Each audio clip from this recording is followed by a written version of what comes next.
नमस्कार, live news में आपका स्वागत है।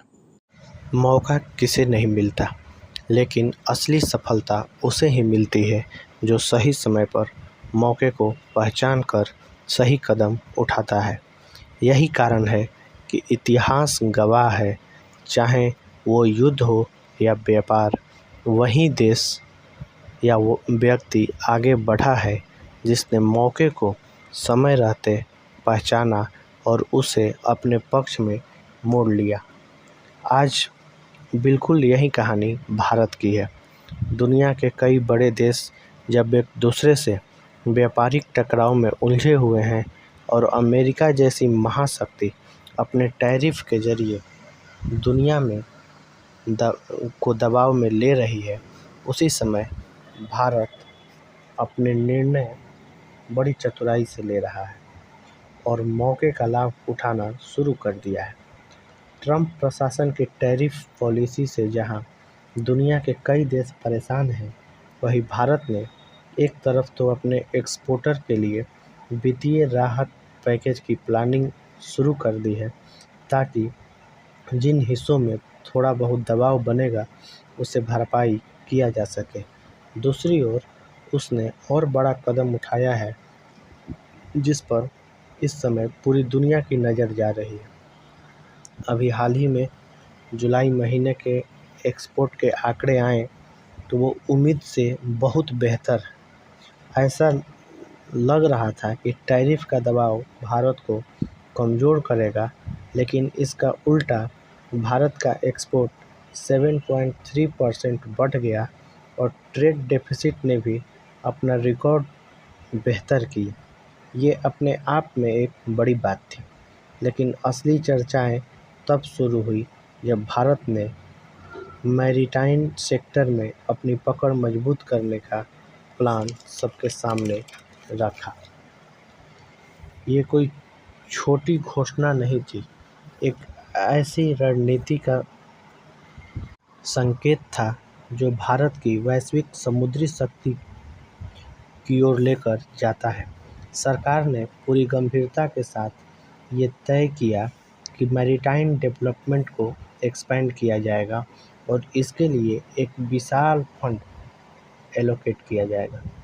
इसके पीछे सोच ये है कि भविष्य उन्हीं देशों का होगा जिनके पास समुद्र पर पकड़ होगी।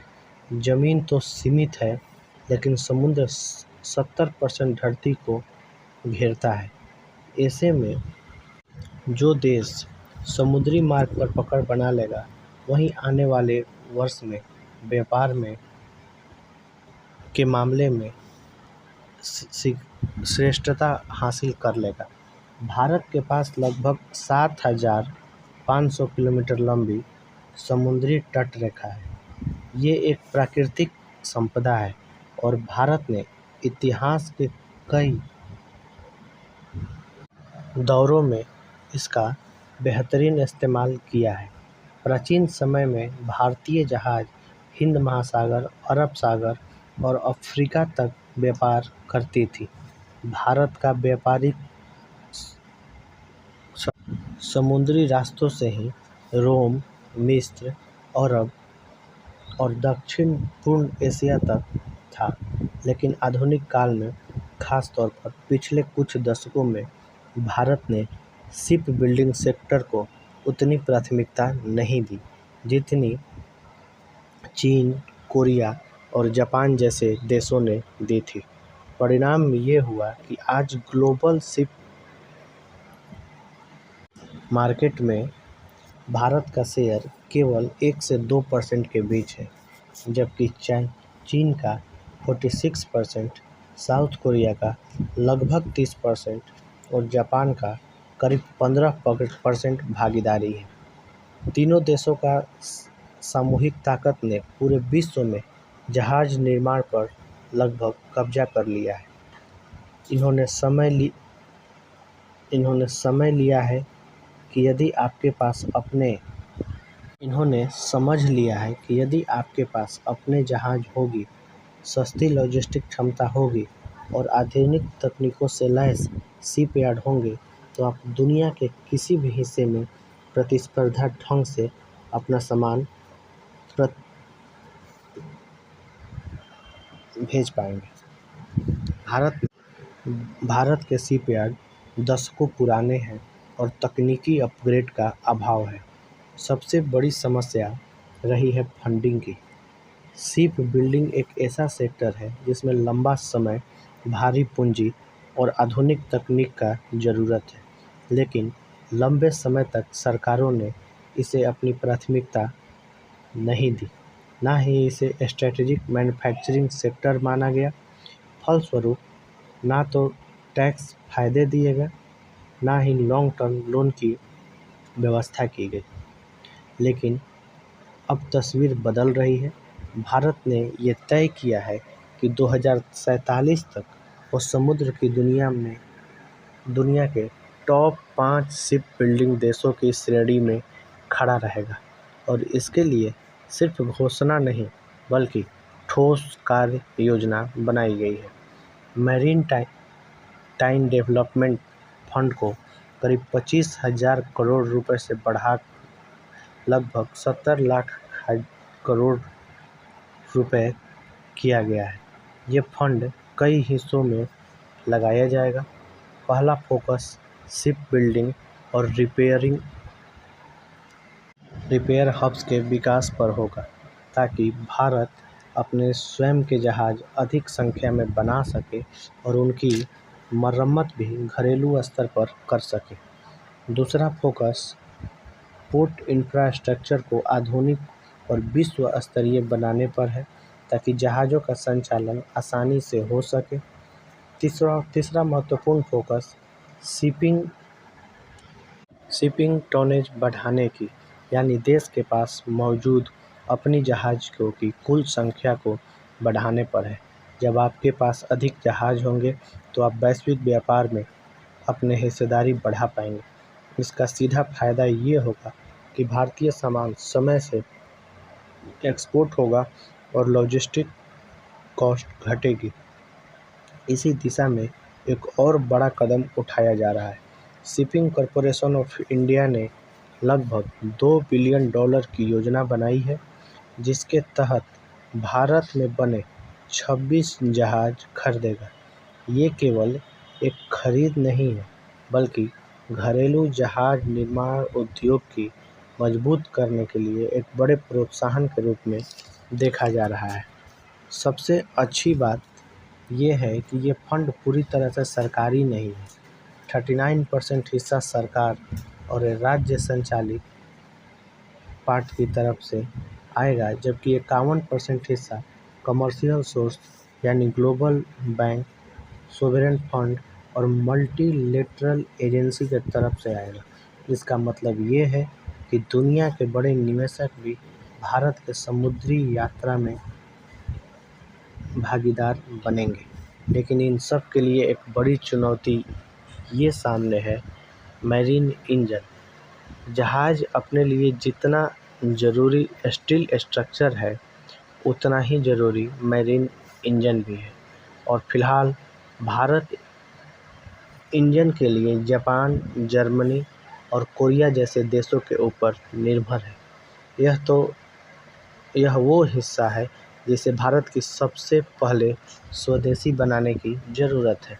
जैसे ही मैरीन इंजन का निर्माण भारत में शुरू होगा, भारत सही मायने में स्वतंत्र शिप बिल्डिंग पावर बन जाएगा। हालांकि इसके लिए सरकार योजना बना रही है और निजी क्षेत्र के साथ मिलकर इस पर काम शुरू किया जा सकता है। जहां तक टैरिफ का सवाल है, फिलहाल ये साफ दिख रहा है कि अमेरिका द्वारा लगाए गए टैरिफ का भारत पर उतना नकारात्मक असर नहीं पड़ा है जितना कुछ विशेषज्ञों ने अनुमान लगाया था, बल्कि कुछ क्षेत्रों में जैसे टेक्सटाइल, फुटवेयर, ऑटो पार्ट्स आदि पर प्रभाव जरूर पड़ सकता है। और उसी को ध्यान में रखते हुए सरकार एक्सपोर्टर को फाइनेंशियल सपोर्ट देने पर विचार कर रही है। दिलचस्प बात यह है कि जुलाई के महीने में भारत का एक्सपोर्ट अमेरिका की तरफ करीब 20% बढ़ा है और इंपोर्ट भी 13% के आसपास बढ़ा है। इसका अर्थ यही है कि अमेरिका चाहे कुछ भी कह ले, उसे भारतीय सामान की आवश्यकता है और इंटरनल ट्रेंड्स यही कह रही है कि अंततः अमेरिका को अपने टैरिफ स्टैंड में बदलाव करना पड़ेगा। इन सब घटनाओं का अर्थ ये है कि भारत वर्तमान में केवल ट्रंप टैरिफ को सोचकर कदम नहीं उठा रहा, बल्कि बहुत दूर की सोचकर कदम उठा रहा है। भारत को यह स्पष्ट दिख रहा है कि आने वाले वर्षों में समुद्री शक्ति आर्थिक और राजनैतिक दोनों दृष्टियों से निर्णायक होगी। इसीलिए भारत अभी से अपनी पोजीशनिंग कर रहा है। 2047 तक वे लक्ष्य देखें तो भारत के पास लगभग 23-24 साल हैं। इस दौरान भारत अगर लगातार निवेश, तकनीकी अपग्रेड और ग्लोबल सहयोग के साथ आगे बढ़ता है तो ये बिल्कुल संभव है कि भारत 2047 तक दुनिया के टॉप 5 शिप बिल्डिंग देशों में आ जाएगा। सवाल ये है कि क्या इसके लिए और भी अतिरिक्त कदम उठाने की ज़रूरत है। कुछ और चीज़ें हैं जिस पर काम करना ज़रूरी होगा। सबसे भारत के मैरीन इंजीनियरिंग और नेवल आर्किटेक्चर जैसे स्पेशलाइज्ड स्टडी को और बढ़ावा देना होगा ताकि स्किल मैन पावर की कोई कमी न रहे। दूसरा, भारत को R&D यानी रिसर्च एंड डेवलपमेंट पर ज़्यादा निवेश करना होगा ताकि शिप डिजाइनिंग में भी भारत आत्मनिर्भर बन सके। तीसरा, देश के छोटे और mid size ship yard company को भी बड़े कॉन्ट्रैक्ट में भाग लेने के लिए सक्षम बनाना होगा और इसके लिए टेक्नोलॉजी ट्रांसफ़र मॉडल अपनाया जा सकता है। यदि इन सभी पक्षों के साथ देखा जाए तो ये स्पष्ट है कि भारत एक समुद्री पुनः जागरण के दौर में प्रवेश कर चुका है। ये वही समुद्री पुनः जागरण के दौर में प्रवेश कर चुका है। ये वही समुद्री ताकत है जिसने प्राचीन काल में भारत को विश्व गुरु बनाया था। इतिहास खुद को दोहराता जरूर है, लेकिन उसकी दिशा वही तय करता है जो सही समय पर सही चाल चलता है। इस बार भारत ने सही चाल चली है और वो चाल भारत को सिर्फ ये मजबूत अर्थव्यवस्था नहीं बनाएगी, बल्कि समुद्र पर रणनीतिक श्रेष्ठता प्रदान करेगी। और जिस देश के पास समुद्र का नियंत्रण होगा, वही भविष्य में वैश्विक व्यापार और भू राजनीतिक का केंद्र बनेगा। भारत ने शिप बिल्डिंग जैसे कठिन क्षेत्र में जो कदम उठाया है, उससे यह साबित होता है कि भारत अपने लक्ष्य 2047 तक विकसित भारत के सपनों पर अग्रसर है। भारत की इस समुद्री यात्रा पर आपकी क्या राय है? अपनी राय ज़रूर व्यक्त करें। धन्यवाद। साथ ही वीडियो को लाइक, सब्सक्राइब, शेयर ज़रूर करें।